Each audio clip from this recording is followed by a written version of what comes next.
अब्दुल हमीद साहब ने देश के लिए इतना बड़ा काम किया है जो कोई आज तक कर नहीं पाया है।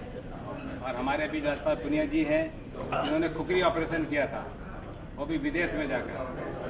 हम ऋणी हैं इन सब के, हम उन वीर योद्धाओं के भी ऋणी हैं जिन्होंने हमारे लिए आहुति दी। हम उनके भी ऋणी हैं जो हमारे लिए सरहद पे खड़े हुए हैं, हमारे लिए मरने के लिए खड़े हुए हैं, शहीद होने के लिए खड़े हुए हैं। हम उनके भी ऋणी हैं, वो हमारे लिए खड़े हैं, इसलिए हम चैन से सो रहे हैं। हमारे परम मित्र सैयद एहसान अली जी आए सुल्तानपुर से हमीद साहब के प्रोग्राम में। सोचिए दीवानगी किसे कहते हैं। हमीद साहब की दीवानगी है जो उनको सुल्तानपुर से मुंबई ले। राजपाल पुनिया जी दिल्ली रहते हैं, सोचिए हमीद साहब के लिए वो दिल्ली से मुंबई आ गए। एक वीर योद्धा का वीर योद्धा ही पहचान सकता है, सम्मान कर सकता है। हम सबको भी वीर योद्धा बनना चाहिए और सम्मान करना चाहिए। इनका भी करना चाहिए, उनका भी करना चाहिए जो आज हमारे बीच नहीं है। हमें उन्हें याद करना चाहिए और हम सब लोग इनसे प्रेरणा लेना चाहिए कि हम लोग किस तरह अपने देश के लिए कुछ अच्छा करें। लोग कर नहीं रहे हैं, ये बहुत दुर्भाग्य की बात है। हम चाहते हैं सब लोग हमीद साहब को याद करें और तमाम उन लोगों को भी याद करें जो हमारे बीच नहीं है, शहीद हो गए हैं। धन्यवाद आप सभी का, सब लोग आए, हम सबका शुक्रिया अदा करते हैं। और राजपाल जी, एक सवाल आपसे है। जैसा कि कई सैनिक लोगों ने अपना एक दुख बयां किया कि यहाँ के लोग उनकी सुनते नहीं हैं और हम लोग बॉर्डर पर तो काम करते हैं, शहीद होते हैं, लेकिन जो आम जनता है मतलब एक कहीं ना कहीं कई लोगों ने दुख बताया कि एक रिस्पेक्ट नहीं करती। तो एक आम जनता के लिए अपना एक कुछ मैसेज दीजिए। देखिए, मैं खुद एक सिपाही जो है करीब 40 साल फौज में नौकरी करने के बाद अभी सेवानिवृत्त हुआ हूँ हाल ही। एक सिपाही को सिर्फ एक ही चीज़ की ज़रूरत है, सम्मान की, इज्जत की, रिस्पेक्ट की। इसके अलावा किसी चीज़ की ज़रूरत नहीं है। कोई भी हमारे को पैसे की, किसी और चीज़ की बिल्कुल लालसा नहीं है। लेकिन जब अपनी जवानी देश को देने के बाद जब एक सिपाही रिटायरमेंट आता है या जो अपने देश की सेवा करने के बाद वो वापस अपने गांव में आता है, तो उसकी इज्जत होनी चाहिए, उसकी रिस्पेक्ट होनी चाहिए। उसका ही वो भूखा है और कुछ नहीं चाहिए। किसी से कोई शिकायत नहीं है। हमारे देश में जितना सम्मान एक सिपाही का है वो बहुत ज़्यादा है।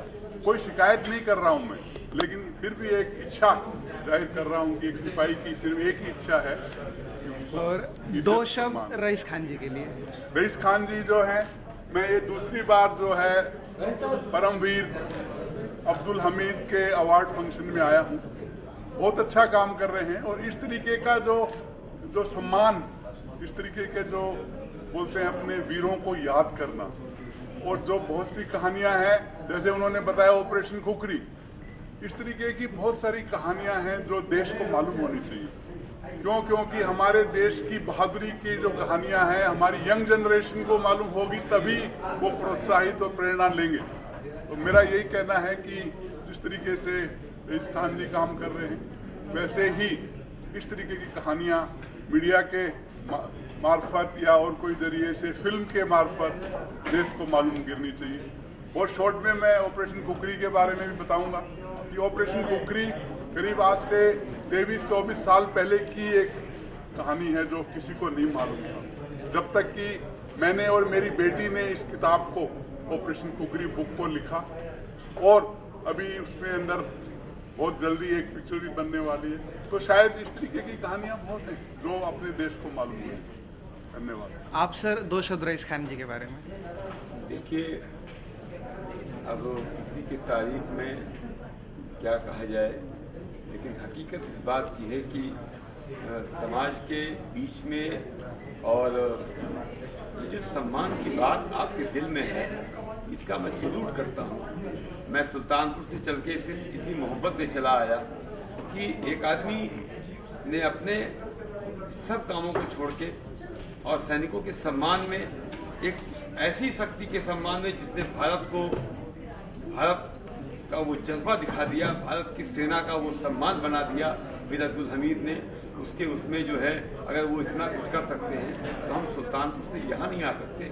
मैंने कहा बिल्कुल आएंगे, आप जो है आपने बुलाया है, आपका एक टेलीफोन काफ़ी है, मैं बिल्कुल आऊँगा। इसलिए कि हमने तो उनकी सारे तथ्यों को ढूंढ के लिखने का प्रयास किया है। मैंने किताब लिखी है, हमने कोई एहसान नहीं किया है। हमारा तो ये फर्ज बनता था कि आने वाली नस्लों के लिए हम लोग कुछ ऐसा लिख के जाएं, ऐसा करके जाएं कि भारतीय बच्चे, हमारे देश के नौजवान बच्चे अपने देश के उस महापुरुषों पे, उन जानिसाद जवानों पे नाश करें, फख्र करें और उनकी हिस्ट्री को पढ़ें। और पढ़ने के बाद वही हिस्ट्री दोहराने का काम हमारे ये दिल-अज़ीज़ दोस्त सदैव साहब ने किया है। सलूट है इनको, इन्होंने जितनी मेहनत से साथ ये पूरा एक आशियाना बनाया, सबको सजोया और सबको बुलाया। ऐसी ऐसी पर्सनालिटी आपके बीच में आई, देखने को मिला आपको। ये इनकी मेहनत को इनको सलाम है कि जिन्होंने ये, और ये यही नहीं, ये पिछले 3-4 सालों से ये बेड़ा उठाते चले आ रहे हैं। उस दौरान इन्होंने वो कार्यक्रम किया था कि जब लोग जो है कोरोना काल में एक दूसरे से बात नहीं करते थे, लोग एक दूसरे से दूरी बनाते थे, ऐसे समय में भी इन्होंने अपने आप को जो है उस देशभक्ति में लगाए रखा। ये सलूट है इनको और बहुत बहुत हम लोगों की शुभकामनाएँ हैं कि आगे भी ये कार्यक्रम को अपने संचालित करें। और जैसा इनका ख्वाब है कि अब्दुल हमीद पे एक बहुत बड़ी फिल्म, इनका एक वो है, मैं कुछ कहना नहीं चाहता, लेकिन जो इनका एक ख्वाब है वो ख्वाब पूरा हो और ऐसा पूरा हो कि इंटरनेशनल लेवल पे वो फिल्म जब डब होके जाए तो भारत नहीं, भारत की सेना का शौर्य पूरी दुनिया में दिखाई पड़े कि किस तरीके से भारतीय सैनिक अपने आप पे जो है जब आ जाता है तो दुनिया की कोई ताकत उसको रोक नहीं पाती, उसका जीता जाता है। उदाहरण ये है कि 75 दिन तक जो है भारतीय सेना में रह के भारतीय सेना के शौर्य को आगे बढ़ाया। धन्यवाद साथियों। परमवीर चक्र विजेता अब्दुल हमीद जी, उनको हम सत नमन करते हैं। हम लोगों को अपने आप को प्राउड महसूस होना चाहिए कि भारतवर्ष में ऐसे एक वीर सपूत पैदा हुए। और आप लोगों को ये बताता हूँ कि सेना ही इतिहास लिखती है, इसलिए हमारे पीछे बलिदान लिखा जाता है। और रईस खान जी जो काम कर रहे हैं उनको भी धन्यवाद है। मतलब इतनी बड़ी फिल्म इंडस्ट्रीज है, उसके अंदर एक छोटा सा बंदा ऐसे काम कर रहा है, तो ये सबको एक जागरूकता भी होना चाहिए कि क्यों ना करें। क्योंकि इतने बड़े बड़े आप देखते हो, इतने फिल्म फेयर अवार्ड होते हैं, वहाँ पर कोई सैनिक नहीं आता। देखते ना, आने की बात नहीं, आ सकते लेकिन बुलाता कोई भी नहीं है। मतलब क्योंकि जो रियलिटी में, जैसे अभी गुलजार जी भी आए हमने सामने बोले, आज हमारे लिए पिक्चरें बनाते हैं, उसके ऊपर आप जैसे बंदे दिखाते हैं वहाँ पर, और 500, 300 की टिकट बना करके वो तो धनवान बन जाते हैं, मगर जिनके ऊपर पिक्चर बन जाती है उनका क्या हाल होता है। रियलिटी में मैं ये बोलता हूँ, जो ये प्रोग्राम किया है, इस प्रोग्राम के माध्यम से भी हमारे जैसे बंदे आगे आ रहे हैं। हम तो चलो, मैं तो हर कदम इस राष्ट्र को समर्पित है, मैं तो चलता ही रहता हूँ, मगर बहुत से हमारे ऐसे सैनिक हैं जो बिल्कुल गुमनाम की ज़िंदगी जी रहे हैं। तो आप मीडिया कर्मियों का भी मैं धन्यवाद बोलता हूँ। आप लोगों को भी यही है कि देखो, आप लोग बहुत जगह देखते हैं हम लोग कि यार जो कुछ भी कपड़े निकाल के घूमते रहते हैं, जो बेनाम की ज़िंदगी उसके पीछे पड़े रहते हो, प्लीज़ मैम एक फ़ोटो दे दो। मतलब क्या है उनके प्रति, आप बताइए मेरे को। मैं तो बोलता हूँ सबसे ज़्यादा गद्दारी वो ये यूट्यूबर जो उनके पीछे घूमते वो कर रहे हैं। अरे रियल हीरो के पीछे दिखाइए आप, क्या भविष्य किसके ऊपर चलेगा, मेरे को ये बताइए। देश की रक्षा कौन करने वाला है? मैं ये नहीं बोल रहा हूँ, सबका योगदान है, आप लोगों का सबका योगदान है, मगर रियलिटी में जो सीने के ऊपर गोली खाता है, वो सैनिक आज कहाँ है? निरादर है इस देश से, सिर्फ कागजों के अंदर है कि हम दस्तूर बनता है, एक उसूल बनता है, एक हक बनता है कि इन सैनिकों के साथ भी हम भी एक कदम मिला है, क्योंकि हर कदम इस राष्ट्र को समर्पित है।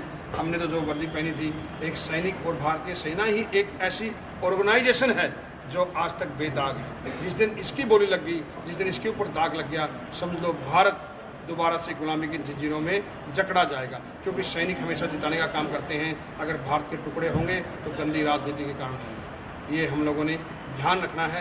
और बस आपने इस मातृभूमि को नमन करते हुए जिस भी फील्ड में आप काम करें, आपका हर आदमी का दायित्व बनता है कि इस राष्ट्र के लिए, इस जन्मभूमि कर्मभूमि के लिए कुछ न कुछ जरूर करके जाएं। जय हिंद, जय भारत, जय Bharat. Thank you ji sir, क्या कुछ कहना चाहेंगे आज वीर अब्दुल हमीद अवार्ड से? देखिए, अब्दुल हमीद अवार्ड इस सीज़न 3 है, तो सीज़न 3 में पहुंच गया तो वो खुद ही बताता है कि कितना इम्पोर्टेंट है और कितना अच्छा अवार्ड है।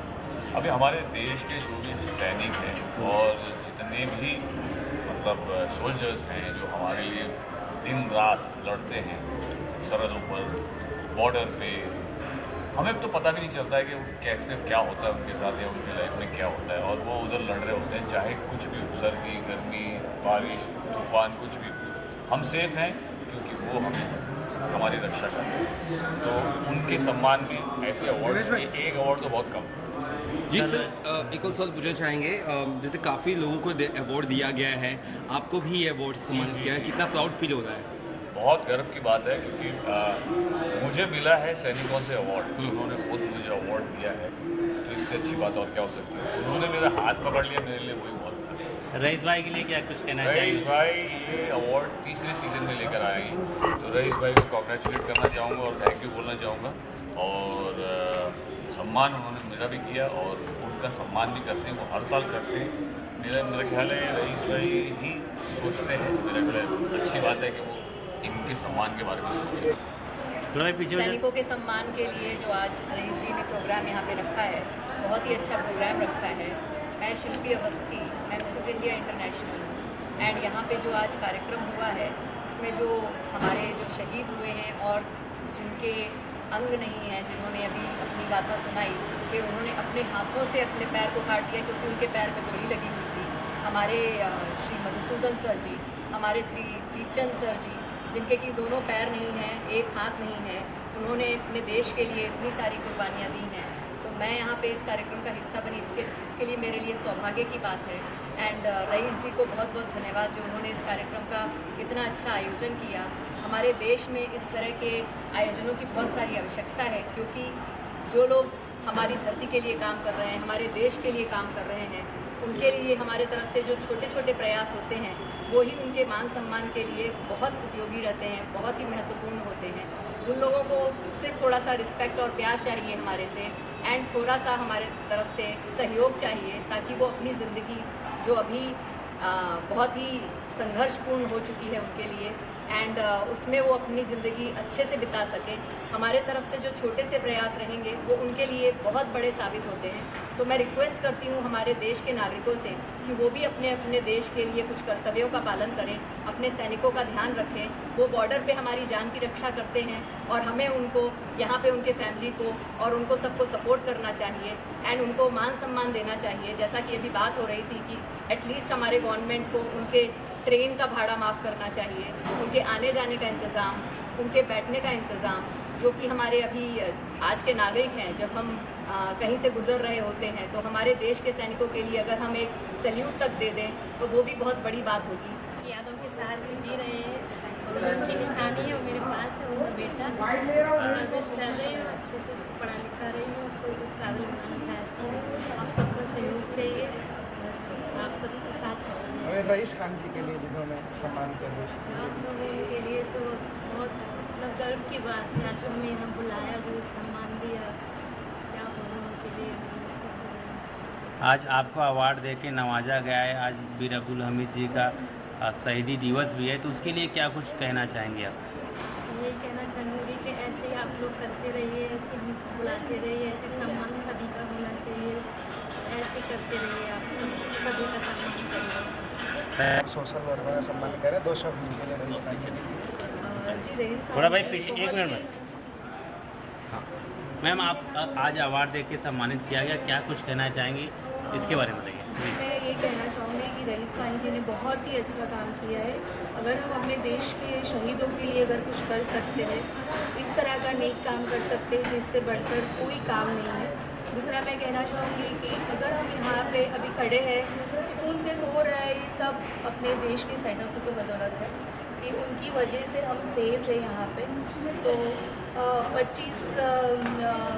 26वीं जनवरी है, 15 अगस्त है, ये सब सिर्फ सेलिब्रेट करने के लिए हम लोग करते हैं, पर असल में हम उन हीरोज़ को भूल जाते हैं जिन्होंने हमें ठीक से मतलब हम जो सांस ले रहे हैं सुकून की, वो हमारे वहाँ पे जंग लड़ रहे हैं। तो सभी लोगों को अपने सैनिकों के लिए और उनकी फैमिलीज़ के लिए, जो उनकी फैमिलीज़ में उनकी वाइफ्स है, उन लोगों के लिए, उनके परिवार के लिए कुछ न कुछ ज़रूर करना चाहिए कि उनके बाद भी वो लोग शांति से और फाइनेंशियली भी अच्छी तरह से रह सकें। थैंक